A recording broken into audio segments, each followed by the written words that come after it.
And good evening.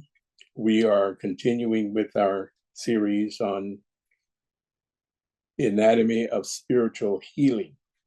The anatomy of spiritual healing. I believe that this lesson number 6 will conclude this series, the anatomy of spiritual healing. When I left last week, I had a feeling before the evening started what the topic would be based on lesson number 5. And it held to be true that I stayed with that topic to be our close. So I want to give a review of the previous lessons. Part 1, the topic was the parable. What we're doing here is using the short story of the helicopter and 2 boats as a parable. It's not a parable in the biblical sense, but we're using it in a biblical sense in terms of how we perceive that Jesus used parables really as spiritual medicine. And so I decided to make that the first topic or first lesson so that I could explain or give the teaching of what a parable is, and so you would know how to expect it to work as medicine in your mind, for your mind, on your mind. And then part 2 was intuition. That was the working topic. But it turned out to be part 1 of intuition because as I proceeded and prepared for lesson number 3, I felt that the topic, the teaching on intuition, was just not fully evolved or complete. So the part 1 was focused on the voice of God, and part 3 was intuition, but I focused on the voice for God, making a clear distinction between the voice of God and the voice for God. And through all of these lessons, I just want to pause here to remind you what we're doing. The whole thing here is practice. We're all about practicing now. This is not a talk or a lesson to learn or to, deal with it from an academical viewpoint, but doing the work. So as the lessons proceed, I am hoping that you're doing what I am doing, is doing the work, is applying it, practicing. And part 3, the lesson was the drowning man. So what I have done throughout this story, the story of the helicopter and 2 boats, is to deal with it parabolically, metaphorically, interpreting the major keys in the story. They're referring to the main characters, the main incidents. For instance, the helicopter, I have given a metaphorical interpretation of what the helicopter means in the context of how you can apply it or should be applying it in your own life. And the boat, what does the boat represent? The man falling into the water, what does that represent? And the flood water, what is the symbolism of the flood water? And maybe another key that I will cover if I miss something here. But what I did was interpret it, and am doing is interpreting all the keys metaphorically, because we're using the story of the helicopter and the 2 boats as a metaphor for healing. And part 5, the topic was the floodwater, where we spent the full lesson on explaining this representation of the floodwater. Tonight's lesson, number 6, is the autopsy. So previously, in previous lessons, we've dealt with the forensic analysis and the coroner's report, which was last week. And tonight we're closing with the autopsy. And the whole idea here is using this visual here, this visualization, this concept, this metaphor from a parabolic perspective. You are to listen to the story again for the final time, but at the same time, listen to it parallel, side by side, your own story, meaning the story of your own life.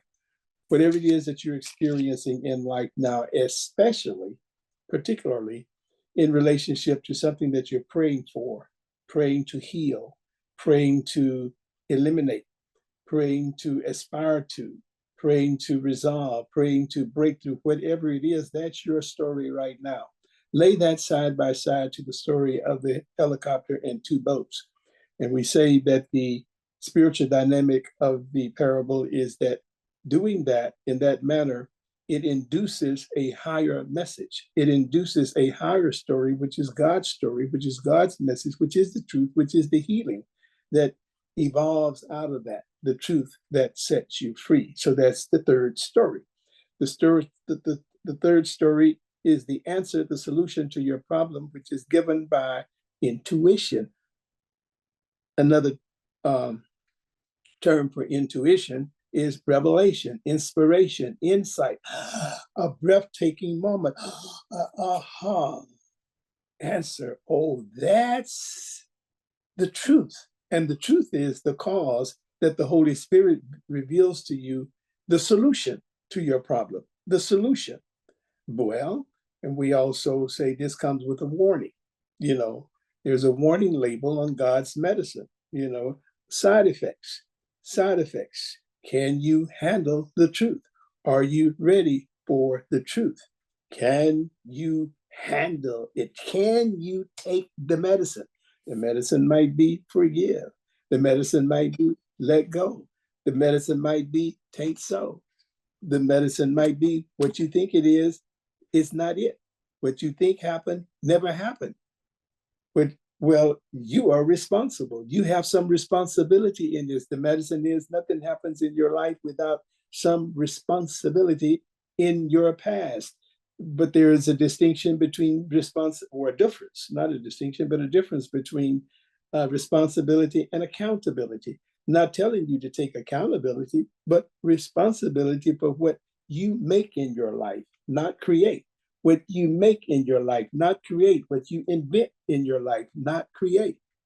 And so we learn through the art of spiritual healing is that people that you think that you need to forgive have really been your victims.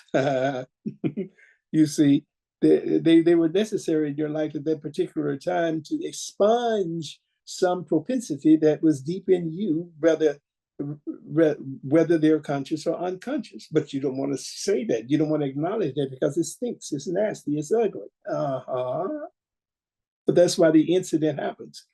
And so when we're dealing with the incidents here, the incident is what you're praying for and praying about. In the story of the helicopter and two boats, the whole story is centered around and evolves around an incident that happened in the water. That incident, metaphorically, is what you're praying for and what you're praying about. And what we're learning here is that the solution is in the answer. And the incident, the solution is in the answer to the problem is in the problem. So let's get started. That's sort of like an overview of where we're going. And we're closing it out. So let me share with you the handout for tonight. Anatomy of spiritual healing. The helicopter and the two boats is the story or little parable that we're dealing with. Part 6, the closing lesson, I think. Now, don't be surprised if I come up with the part 7, 8, 9, and 10, but right now I feel this wraps it up. And the topic for part 6 is the autopsy. So tonight we're going to perform an autopsy. But as we perform the autopsy on the story of the drowned man, at the same time, you're invited to lay yourself on a slab tonight, go into the examination room, and perform this same autopsy at the same time on your life, in your life as it relates to the arthritis that you're trying to heal, the disease that you're trying to heal, the sickness that you're trying to remove from your life, the aspiration, the house, the car that you're trying to demonstrate, but you're running into some impasses and some impenetrable whatever, some broken relationship that you're trying to resolve and heal. Come on, let's do an autopsy on it tonight, okay? So that we can see what it is that caused the incident. Because if you're not truthful about what caused it, then what you're working on is a false cause. And the reason that it cannot be healed is because you're not working on the real thing or the only thing, the true cause, the thing that caused it in the first place, because you're in denial, because it stinks, it's nasty. And it says that, I did that. Yep. But what we're learning here is that if we bound back to our lessons of previous lessons, we learned that we're not dealing with good and bad and good and evil and right and wrong, yes, but not good and bad. Not sin, but mistakes. From mistakes that you've made, not sin, not evil, because there's no evil here. There's no bad here. Whatever it was that caused it in your life was good and working perfectly in time and on time. Even then, God was working perfectly and it came out from God. If it didn't come from God, where did it come from? If it didn't come out of the cause of God, what caused it? There is nothing else to cause anything but God.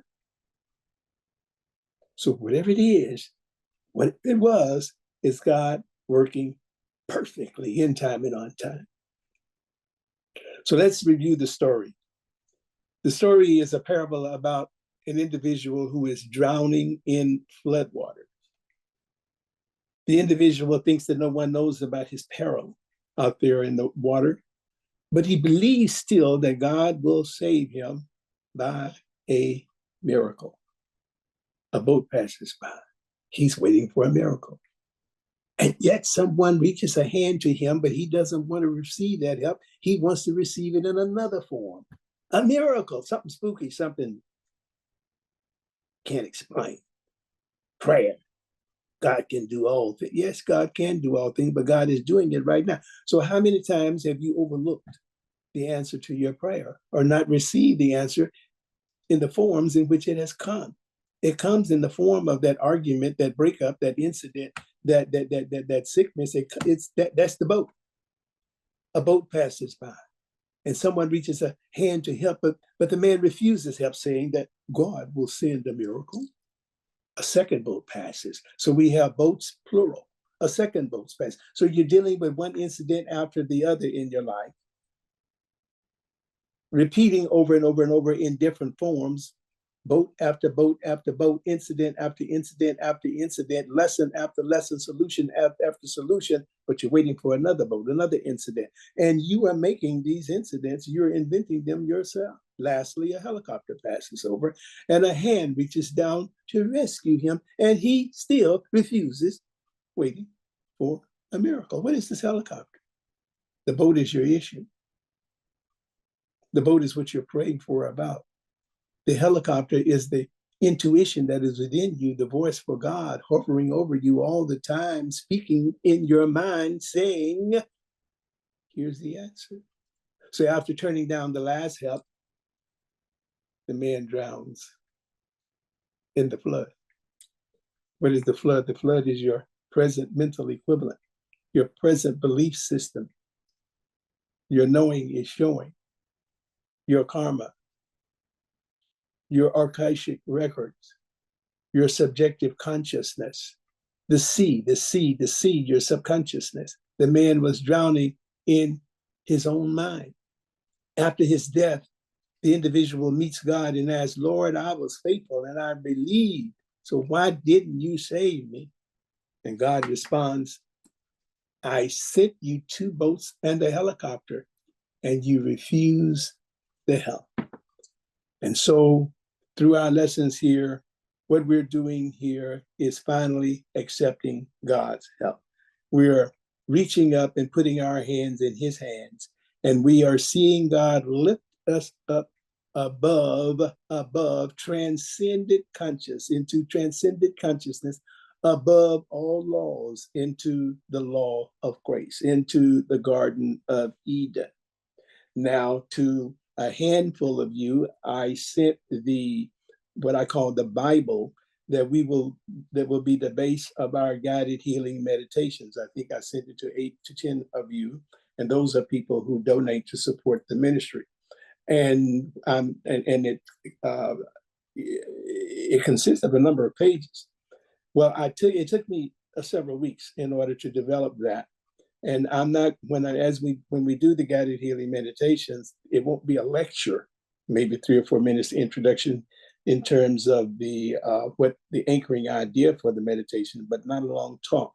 But that was the talk, so that you can have this as material to refer to as often as you can before we meet for the guided healing meditation, because that is what I will be binding back to, and I will be referencing. So that's the Bible. Now let's proceed here. Forensic pathologists and coroners are both medical professionals. They're both medical professionals who perform different duties when investigating the death of the deceased, and both can also perform the autopsy, which is a completely different report. The report of the forensic pathologist and the report of the coroner, they're different from each other, and both are different from the autopsy. Now, before I proceed, this is not for information. This is not an academic lesson here. This is a parable.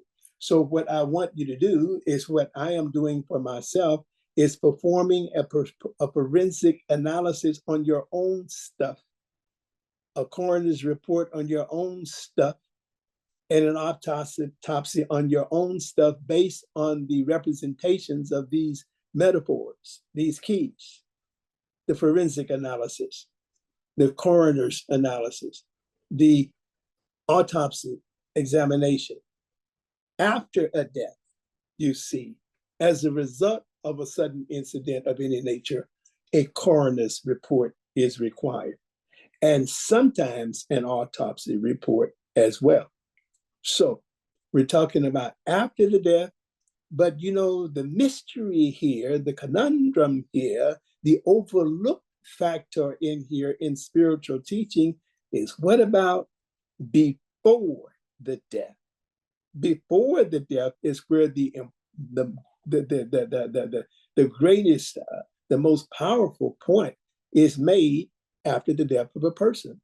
Not so much after the death, which is the focus of the forensic analyst and the coroner. The coroner focuses on what happened after the death.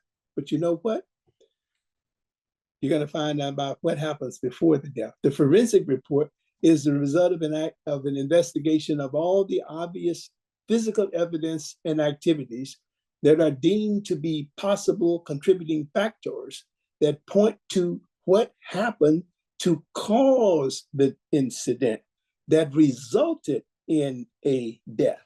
What I just said and read is going to be repeated a few times and said in different ways so that it can be as clear as water in your mind. The forensic report is the result of an investigation of all the obvious physical evidence and activities that are deemed to be possible contributing factors that point to what? To what happened to cause the incident that resulted in a death. This cause is primarily objective, but it does not solve the actual cause of death, but only the cause of the incident that led to, for example, the drowning of the man. Are you following me? I'm taking this in baby steps. But what you're thinking about is looking into your own mind and use, for an example, whatever it is that you're praying for to change, to heal, or break through. And that the death, you put that in the place of the death of your incident. The coroner's report is necessary to determine the cause of, before I go into the coroner's report, bind back to the forensic analysis. What's the purpose of the forensic report? To determine what happened. The coroner's report is necessary to determine the cause of death of the individual as a result of the incident. The forensic analysis is concentrating on the incident. The coroner's report is necessary to determine the cause of death of the individual as a result of the incident. All of this. In this case, the coroner's report shows the cause of death to be what? Drowning, caused by the floodwater. In this case, the coroner's report shows the cause of death to be drowning caused by the floodwater. Now, the previous lesson last week gave us the complete analysis or report of the forensic pathologist and the coroner in the case of death from a sudden event or incident, such as the case of the drowned man. The final analysis from an autopsy is yet required. Okay, can you see that? Still, you haven't gotten to the root of the cause is the point. What does that have to do with you and your life and your healing practice?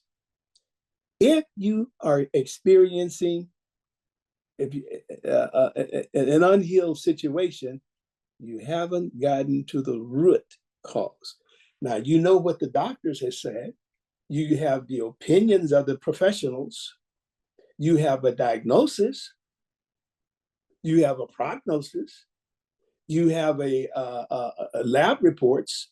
You have MRI. You have scan. You got all of this stuff that gives you the cause, and you have medicine to work on the cause, and you have remedies. You know, you have your own stuff and things to heal or to work on the cause.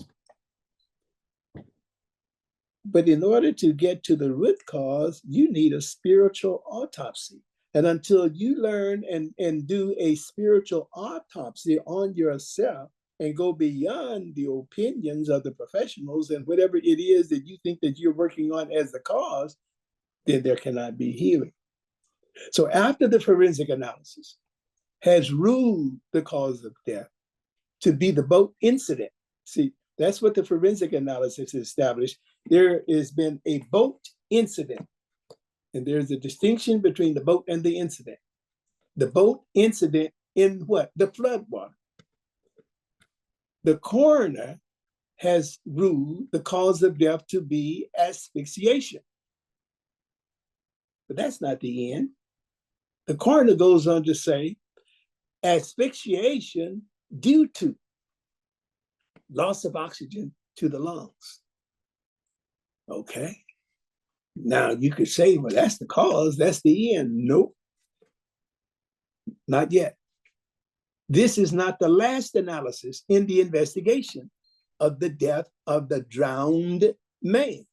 The coroner has said the death is caused by asphyxiation due to the loss of oxygen to the lungs, hence, for the result, the drowning. Wouldn't you think that's final? No.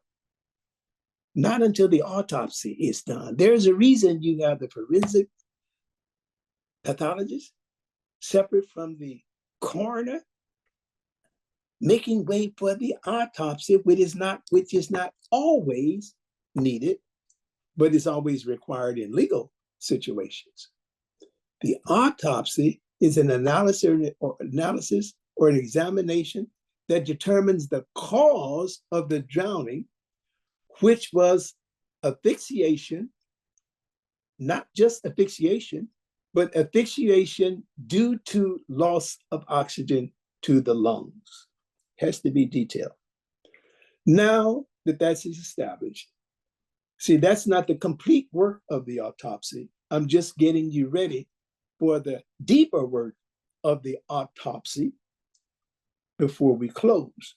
But I got to bring that to your attention. This is not complete, but let me reread it. The autopsy is an analysis or an examination determines the cause of the drowning, because the drowning is not the cause. There's a cause of the drowning, a cause before the drowning. The cause of the drowning, which was asphyxiation, that would appear to be the end. The asphyxiation due to the loss of oxygen to the lungs. Close the book. No. Not until the metaphysician is called. Oh, Lord. The metaphysician is called finally.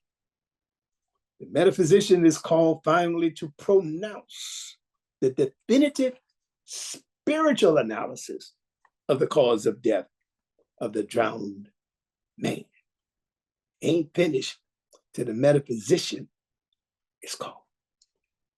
The metaphysician is a mind specialist who performs the spiritual autopsy to analyze the mental and spiritual cause behind all effects.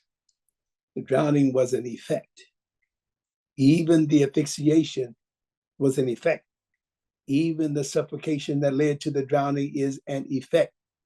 But the metaphysician sees something before that, behind that, before the suffocation, before the loss of oxygen to the lungs. Something preceded that, says the metaphysician. But you see the examiner, who was the autopsy examiner, does not consider this. The coroner does not consider this. The forensic analyst does not consider this. And so the reason that I'm pausing here to interject here is that this is the anatomy of spiritual healing. This is the process that we apply to everyday healing. You must learn how to perform a spiritual autopsy on anything that you are dealing with, that you're trying to heal. All things, everything. The metaphysician's report reads as follows. The metaphysician says, in this voice, this tone, after a thorough and complete examination of the reports from the forensic pathologist, the coroner, and the autopsy examiner, revelation of truth reveals that the true cause of death, in this case, was not the boat capsized, not the incident, nor was it caused by the flood water. You see, the metaphysician's ruling is this mental state of the man's belief, the mental state of the man's belief or mental equivalent at the time of death is always the root cause and the only cause of all things that happens in a man's life, of all deaths or whatever it is that man experiences. The root cause is his belief system, is his mental equivalent, his mental attitude, his thoughts, his beliefs at that time is always the root cause of anything and all things that happen in his life, including sudden death. There can be no other cause. The man's belief in separation from God is the belief that engendered fear in the man's mind, which is the root cause of the negative emotion of fear in his mind. And that was the only cause of his death. Not that the boat capsized, had nothing to do with the flood water. No. It was his lack of faith. It was his fear. These negative emotions of fear stir up. This is what was going on in his mind as his head was bobbing up and down for air. These negative emotions of fear stir up or activate the creative energy or intelligence of God. See, God is killing him right there. Oh, that doesn't sound good. Doesn't sound right. Oh, yes. God is killing him right there. In a sense, God is not killing him, but it is his use of the law that is killing him. Not God is killing him. You understand what I'm saying? It is his use of the law, the use of the intelligence, the use of the power, the use of the creative energy in reverse. Through fear. It's fear that's killing him. But there is no other power to use but the one creative energy that he's bobbing up and down in. The water. The water gives life. These negative emotions stir up or activate the creative energy or intelligence of God in which the man is immersed. This creative energy responds to man's belief and brings into manifestation the exact desire, the exact thing, the exact experience or fear that is in the man's heart, soul, and mind at the time. So, whatever it is that I'm experiencing as a disease or a sickness or an impasse or an unforgiveness or a or whatever it is, was created out of one energy, one intelligence, one God, one substance.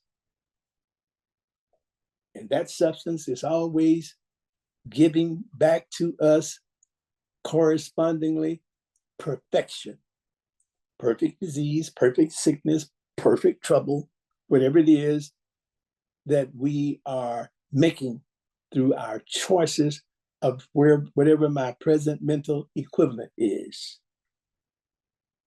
The drowned man was in a state of mind of fear that led to his not trusting God to rest, even though he was praying for a miracle. He was praying for a miracle, but at the same time, he was not trusting God to rescue him. And this created disturbance and confusion, which incapacitated him, robbing him of his ability to recognize. It blinded him and robbed him of his ability to recognize and accept God's help in the forms in which the help was sent to him. The first form was the boat that he was in. The boat was something that he had created, was an incident. And based on the programming of that incident that he had made and created, stuff was supposed to happen. The stuff was supposed to hit the page so that it would expunge something out of him that needed healing. So rather than giving thanks for it and praising it and blessing it and bless the hell out of it and bless the lesson out of it, he sank.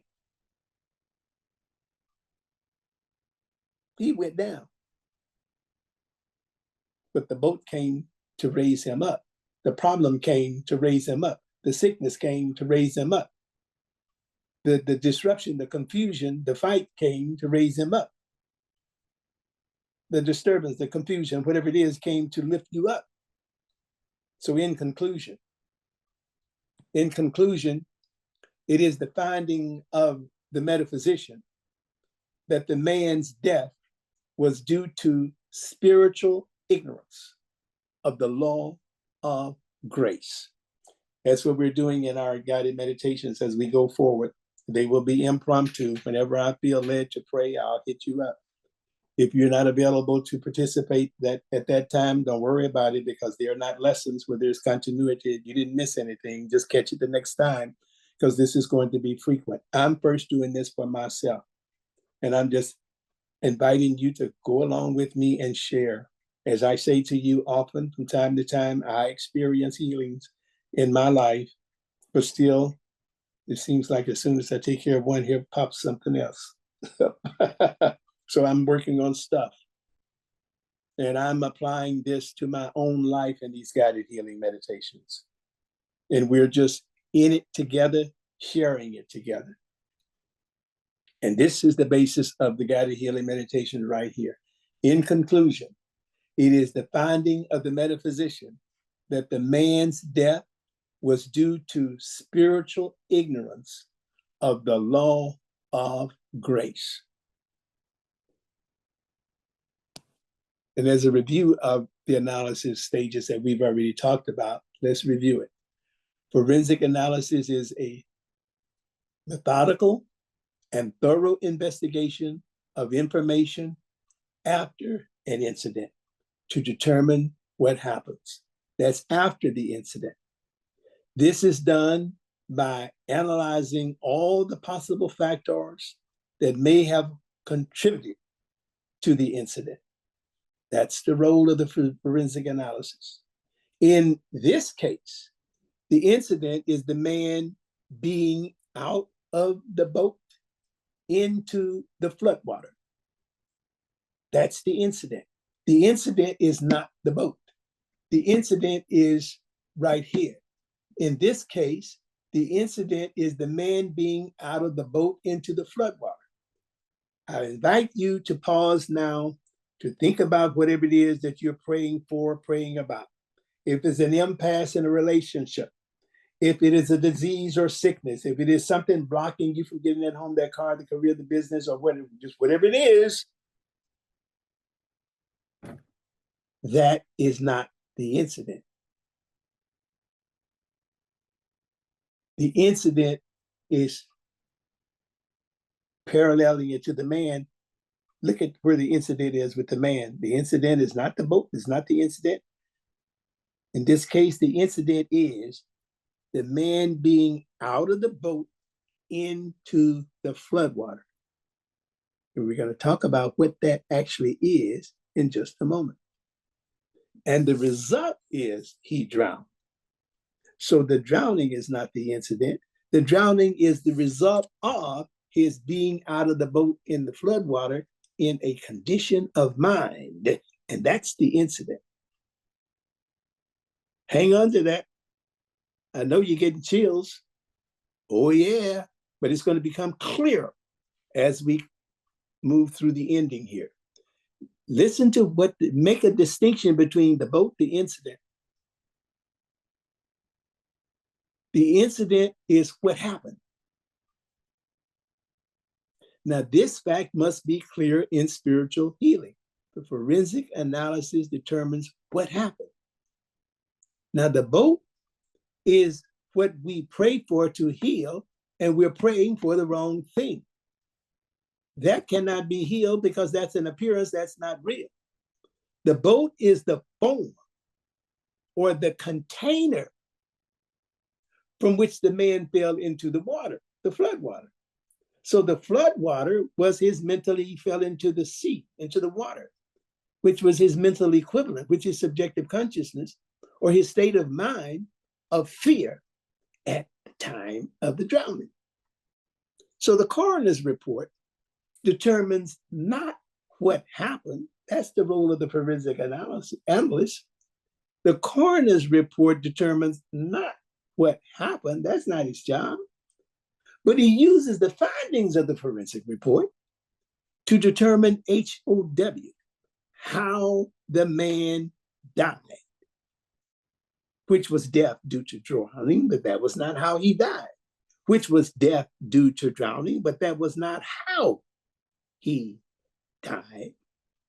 However, drowning was not the cause of death. What was the cause? Only the autopsy will tell you. But the autopsy won't give you the complete cause until the metaphysician comes in and say, hold up, it ain't over till I call it. Drowning was the result of the cause and the name of the cause. The name of the cause. So the autopsy, which is an analysis or report, reveals that the drowning was caused by asphyxiation due to suffocation or loss of oxygen to the lungs until the metaphysician's analysis finds that the underlying cause behind the asphyxiation, was the man's state of spiritual ignorance of God's law of grace. Now, I guess you thought I was going to say something different and something new. No, I had to go back and revisit that to tell you that there is nothing new. There's no other cause but man's spiritual ignorance of God's law of grace. And that's what we're going to be using and practicing in our impromptu guided healing meditations. We're going to learn how to stay in the Garden of Eden and come under the law of grace. All of the above. is only a philosophical discussion unless you are able to personalize this story by comparing it to your own story, and then let it take on the light of a parable for your personal healing. To do that, you must first establish your own keys and then follow the same metaphorical analytical process in discerning the truth or the true cause behind the effect, the sickness, the hurt, the problem, the experience in any form in your life that you're praying for or about. And so we follow 3 basic steps in realizing spiritual healing. Step 1, step 2, and step 3. Step 1, identify and distinguish the incident from the cause. The incident from the cause. This is differentiating between what happened to cause the drowning and how the death occurred from what caused the drowning. The two are not the same. So you have your handouts to study and to practice. You have the lesson that is posted on the website, inspirationsministries.com or revahman.com, R-E-V without a period, revahman.com or revahman.org takes you to the website. And to the right, there's a drop down of categories or departments, and click on the workshop. And all 5 lessons have already been posted, and lesson 6 will be posted in a few days. So you have all of these to review. But let me give you a little hint here. Do you hear these words that are coming out of my mouth? Says the comedian. Do you hear the words, these words that are coming out of my mouth? Do you know where they come from? Do you know where this comes from, this that I'm teaching you with clarity and simplicity about the distinctions between these precepts here? They come from me sitting with Goldsmith in the infinite way. And particularly one page in there where I have asked the Holy Spirit to reveal to me the meaning and understanding of, and I have been looking at it for a year at least, longer than that, but on a concentrated basis of knowing that I see what you are showing me, I hear it, but I have it in my intellect, I don't have it in my spirit. It is not clear enough for me to teach. And so I've prayed for an understanding. And I'm going to share that with you, where he talks about the chair and when he talks about the rings of smoke. I knew that there was power there, and there was truth there, and there was healing. And now it's coming through, but it's only coming through as I talk. I don't know this before I begin to talk. I'm telling y'all. This step 1, step 2, step 3 came as a result of pondering and laboring on this for years, but especially over the past year, in the past few weeks in a concentrated way. And it is only because of having arisen and transcended to this state of consciousness that I feel ready to lead you through the impromptu prayer sessions. We're ready to demonstrate. You got a faithful leader. Step 1, identify and distinguish the incident from the cause. This is differentiating between what happened to cause the drowning and how the death occurred from what caused the drowning. The two are not the same. What is your boat? And what is your incident? What is the factual cause of your incident? What is the doctor said? What is the reports, the medical reports saying? What is your counselor saying? What is your therapist saying? What is the spiritual cause of your incident? Your boat could be disease, sickness, emotional hurt, loss, deprivation, unforgiveness, fear, grief, lack, or any other problem. Your incident is what happened. That is not, your boat is not what you're praying for. The disease, the sickness is not what you're praying for. That's not what you're trying to heal. It's your incident. Your incident is what happened. What is your incident? Your incident is your story. Your incident is your explanation. Your incident is what you think is causing it or has caused it. What somebody did, what somebody said, what you did, what you said, what you omitted, what you committed. The incident is your explanation about the origin of your boat, the origin of the incident. What created, what made it? That's the incident. Your incident is your explanation about the origin of your boat, your incident, your problem, your sickness, your condition, your situation, your circumstance, your problem in any form. So in the hypothetical case of the drowned man, the boat capsized, right? And the incident is the man being out of the boat into the water. That's what caused him to drown, while the man being out of the boat in the floodwater. Fear, race consciousness, not trusting God. And the result is the drowning. That's the only thing that needs to be healed. The incident is the explanation of what happened, which is never what you think it is. Let's deal with diabetes and arthritis. Somebody told me to concentrate on diabetes tonight. So I did. Diabetes and arthritis, for example, and you can fill in the name of anything else there, are boats, which are forms of the symptoms investigated and diagnosed by the professionals or yourself, based on all the facts gathered.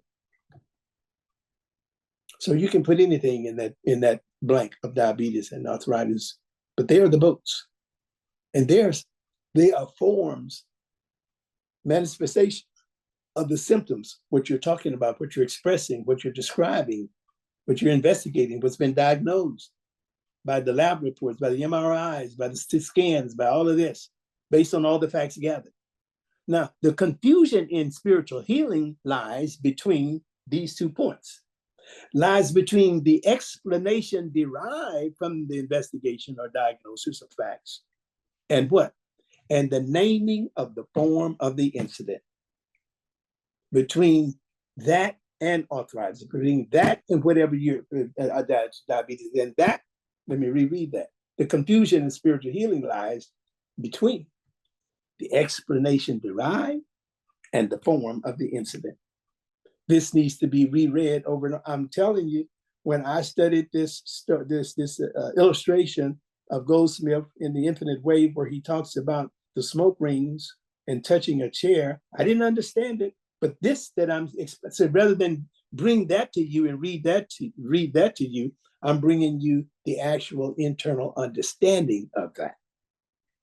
So the diagnosis is the process of investigating the nature or symptoms of the illness in order to name the form of the disease.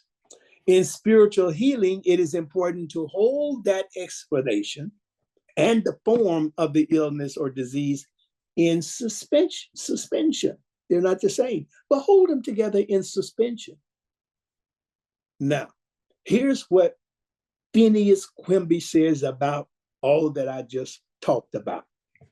Remember that everything that we are talking about and experiencing tonight is coming out of a culmination of all that we've been talking about for 4 years, and all of Neville's stuff, all of Goldsmith's stuff, all of Mosendar's stuff, all the other teachers' stuff is coming to a culmination here. But I'm going to remind you what Quimby said when we spent 18 weeks on Quimby. He said, remember, the heart of his message, if the patients admit that I tell them their feelings, then my explanation is the cure.